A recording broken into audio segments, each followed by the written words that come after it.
परमेश्वर के वचन को वचन देंगे। परमेश्वर के वचन में अगर आप देखेंगे, दानियल उसका पहला अध्याय और उसकी 8वीं आयत। तो दानियल ने अपने मन में ठान लिया कि वह राजा का भोजन खाकर और उसके पीने का दाख मधु पीकर और पवित्र न होए, इसलिए उसने फौजों के प्रधान से विनती की कि उसे अपवित्र न होना पड़े।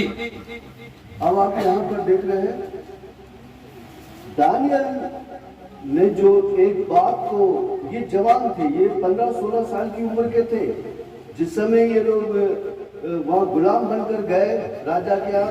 ये 14-15 साल की उम्र के थे और इन्होंने यहाँ पे दानियल इसका पहला अध्याय उसकी 8वीं आयत, इन्होंने मन में ठान लिया कि हम राजा का भोजन खाकर अपने आप को आप पवित्र ना करेंगे। और मैं इसी बात को लेकर आपको बता रहा हूं कि ये कैसे जीवन को उन्होंने चुना, ये उन्होंने चाहा हम अपवित्र नहीं होंगे, अनहोली नहीं होंगे। और जवान लड़के या लड़कियां अपवित्रता के जीवन में बहुत ज्यादा रहते हैं और अपवित्रता उनके जीवन में काम करती है। लेकिन यहाँ पर दानियल ने सोच लिए कि हम राजा का भोजन खाकर अपवित्र नहीं होंगे। अब कितनी बड़ी भारी बात है राजा का भोजन का इनकार करना। आप देखिए, राजा का भोजन जब आता था, इन्होंने क्या बोला, हमें साग पात और दाल चावल, ऐसा नॉन वेज के बारे में उन्होंने कहा, हमें ये दो, दाल पात साग पात वगैरह जो कुछ है ये ऐसा खाना हमको देना, लेकिन ये खाना मत देना, राजा का भोजन नहीं देना।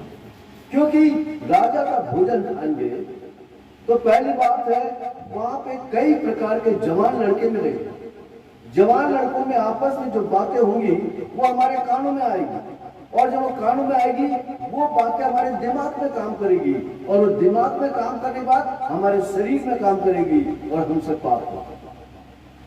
क्योंकि जवान लड़के बैठेंगे, फालतू बातें करेंगे, गंदी मजाक करेंगे, राजा का भोजन खाएंगे। एक साथ कई जवान लड़के वहां पर उस समय हाजिर होंगे, हम भी उनके साथ हाजिर होंगे। उन्होंने कहा राजा का भोजन मिलेगा तो बहुत अच्छा, लेकिन हमें अपवित्र होना पड़ेगा। वो अपनी जवानी में पवित्रता के पीछे थे। They want to live holy life. पवित्रता उनके जीवन के लिए प्रथम स्थान था, और यही बात हमारे जीवन में होनी चाहिए। और इसके वजह से परमेश्वर ने उनकी मन की इच्छा को जाना। ये हमको अपना फैसला करना पड़ेगा, चुनाव हमारा होना चाहिए। हम अपनी जिंदगी कैसे व्यतीत करें, हम अपना जीवन कैसा व्यतीत करें। इन्होंने कह दिया हम राजा का भोजन खाकर आप पवित्र नहीं होंगे।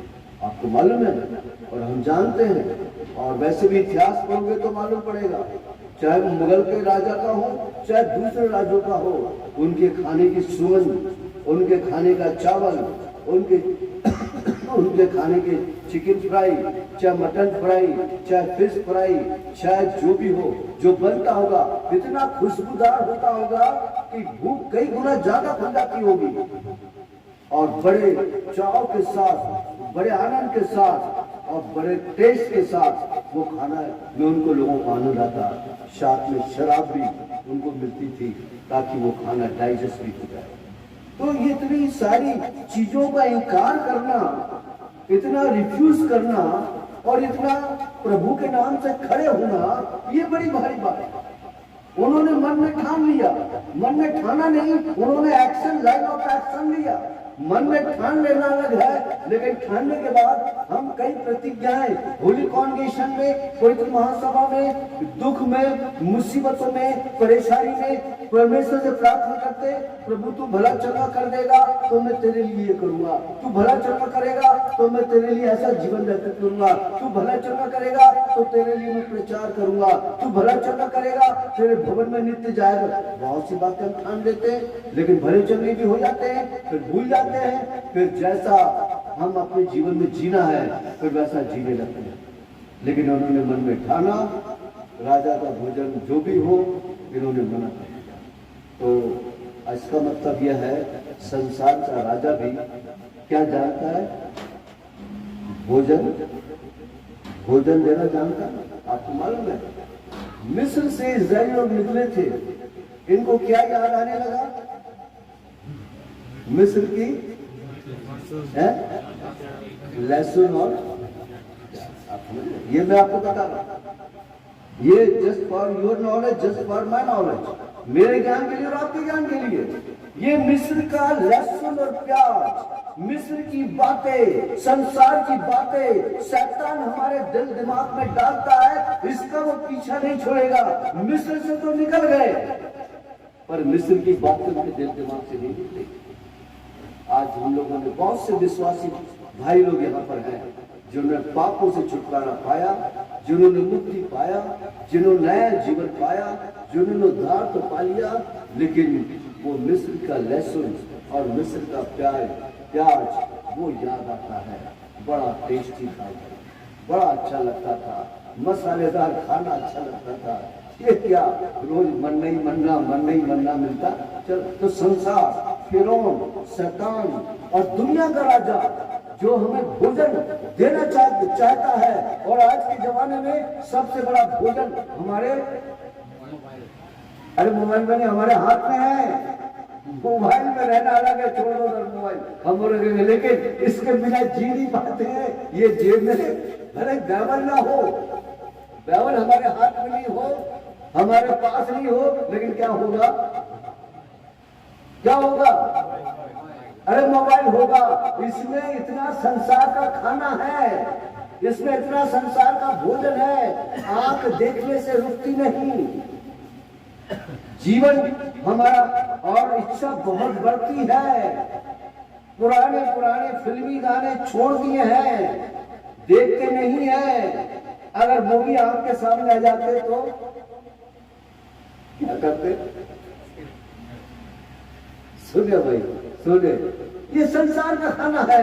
और आप डिफाइन, आपका शैतान का दूसरा हथियार, लोगों को आप पवित्र बनाना, अनहोली बनाना। जवान ये लड़के थे, सब वैसे कबीर को दानियल जवान थे, इनकी जवानी को शैतान चाहता मैं तबाह कर दूं। इनके सामने राजा का भोजन आया, उसका इनकार करना इतना आसान नहीं था। शैतान भी संसार का भोजन लाना जानता है।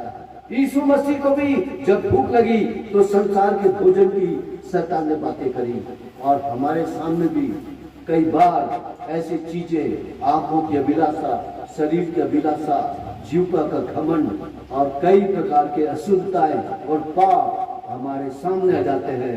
तब हमारा दिल और दिमाग किस ओर जाता है? हमने मन में क्या ठाना?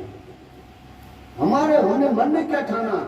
आपके ठानने के ऊपर है। इसलिए आऊंगा, वापस नहीं होगा, मैंने फैसला ले लिया, I have decided to follow Jesus, मैं मसीह के पीछे चलूंगा। इन 4 जवानों ने मन में ठान लिया, हम राजा का भोजन नहीं खाएंगे। और ये राजा का भोजन हमें आप पवित्र करेगा, हमें संसार में ले जाएगा, हमारी जिंदगी बर्बाद कर देगा, हमारी जवानी बर्बाद कर देगा, हमें परमेश्वर से दूर ले जाएगा। जो बुद्धि का आत्मा, जो समझ का आत्मा, जो ज्ञान का आत्मा, जो आत्मा की भरपूरी वाला जीवन जो हमारे पास है, ये हमसे दूर हो जाएगा। और उन्होंने कहा हम ऐसा जीवन बर्बाद नहीं होने देंगे, चाहे कुछ हो जाए। वो राजा का प्रधान जो खोजा है, वो माने ना माने, हम उससे कहेंगे हम ये भोजन को मना करते, रिफ्यूज करते, हमें संसार का भोजन नहीं चाहिए। आज कितने जवान भाई लोग, कितने जवान ये डिसाइड करने को तैयार हैं, ये सोचने को तैयार हैं कि हम राजा का भोजन नहीं खाएंगे। और जब ये राजा का भोजन आप नहीं खाओगे, आप लाइफ ऑफ होलीनेस में रहोगे, आप मजबूती में रहोगे। और पढ़े आप इफिसियों 6:18, इफिसियों चैप्टर 6 एंड वर्स 18। क्योंकि हमारा यह मनयोग मांस और लहू से नहीं, परंतु प्रधानों से और अधिकारियों से और इस संसार के अंधकार के हाकिमों से और दुष्टता की आत्मिक सेनाओं से है जो आकाश में है। आकाश में है। 10वीं आयत, वर्स 10। इसलिए प्रभु में और उसकी शक्ति के प्रभाव में बलवंत बनो। इसलिए प्रभु में और उसकी शक्ति के प्रभाव में बलवंत बनो। आप पवित्रता का जीवन आने पे कमजोर हो जाएंगे। आपको मालूम है, आप जानते हैं, वो कहानी को दोहराना मेरा काम नहीं है। और आप जानते हैं सैमसन के बारे में जानते हैं, शमशून के बारे में आप जानते हैं, जो ताकतवर व्यक्ति था, मजबूत था, फिलिस्तीनियों को मारता था, खदेड़ देता था, दुश्मनों को सामना करता था, ताकतवर था। लेकिन उसकी अपवित्रता के जीवन के कारण, उसके पाप में गिरने के कारण उसके पास से यहोवा का आत्मा चला। आप देखो, वो एक साधारण आदमी बन गया। वो परमेश्वर का चुना हुआ जन था, परमेश्वर की ओर से लड़ने वाला जन था, शत्रु को हराने वाला जन था, शैतान को परास्त करने वाला चुना हुआ परमेश्वर का दास था। लेकिन अपवित्रता के कारण, अनहोलीनेस के कारण, अपवित्रता के कारण वो गिर गया और इतना कमजोर हो गया, कहता साधारण आदमियों के समान हो गया। चलो, आप क्या सोचते? अगर आप पाप में गिरोगे, ये आपकी जिंदगी को तबाह कर देगा। ये दानियल अच्छे से जानता था, सदस्य में से कमेंटों को जानता था। चारों ने डिसाइड किया, हम परमेश्वर की इच्छा में चलेंगे, हम परमेश्वर के वचन को पूरा करेंगे, हम परमेश्वर की आज्ञा को मानेंगे, हम अपवित्र नहीं होंगे। उन्होंने मना कर दिया कि हम राजा का भोजन नहीं करेंगे। इसका मतलब संसार और संसार का राजा। एक जगह और पढ़े, दूसरा कोरिन्थियों 2 कोरिन्थियों चैप्टर 4 एंड वर्स 4। और उन अविश्वासियों के लिए जिनकी बुद्धि इस संसार के ईश्वर ने अंधी कर दी है, ताकि मसीह जो परमेश्वर का प्रतिरूप है, उसके तेजोमय सुसमाचार का प्रकाश उन पर न चमके। आप देखिए, संसार का ईश्वर ने उनकी बुद्धि को अंधा कर दिया। किनकी बुद्धि को अंधा कर दिया? संसार की बुद्धि। संसार के लोगों की बुद्धि को अंधा कर दिया। वो तो नहीं जानते, वो शराब भी पिएंगे, मटन भी खाएंगे, मजाक भी करेंगे, गंदी बातें भी करेंगे, सब करेंगे, और वो करेंगे, वो अलग बात है।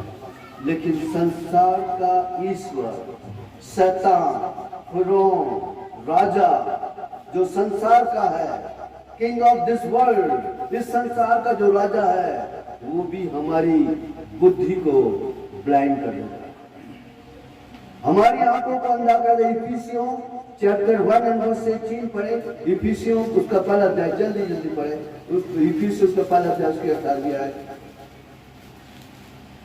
और तुम्हारे मन की आंखें ज्योतिर्मय हो, कि तुम जान लो कि परमेश्वर की उसकी बुलाहट की आशा क्या है। उसकी आशा क्या है? तुम जान लो। क्या जान लो? परमेश्वर को जान लो, उसकी इच्छा को जान लो, उसकी शक्ति को जान लो, उसकी सामर्थ को जान लो, उसकी योजनाओं को जान लो। संसार का ईश्वर तुम्हारी बुद्धि को क्या करता भैया? क्या करता? इसलिए क्या लिखा है इफिसियों 1:18 में? तुम्हारी मन की आंखें। हमारी आंखें कैसी है भैया? कैसी है? मसीह के उद्धार का प्रकाश हमारे मन में आया है। मसीह के प्रकाश हमारी आंखों में है। हमारे पास ज्ञान है, what is the wrong and what is the right. क्या गलत है और क्या बुरा है, ये हम जानते हैं। लेकिन चुनना हमारे हाथ में है। अगर मेरा विचार ये है, हम ऐसे जवान बने, we can fight the devil, we can fight the king of this world, संसार के राजा से हम लड़ सके। इसलिए वहां पे लिखा, हमारा बलयुद्ध शैतान, अंधकार, दुष्ट आत्मा, आत्मिक सेनाओं के साथ। आप क्या सोचते? मैं आज आप जितने भाई बहन यहाँ बैठे हैं, हमारे पास उतना टाइम है नहीं और उतना मैं बोल भी नहीं सकता।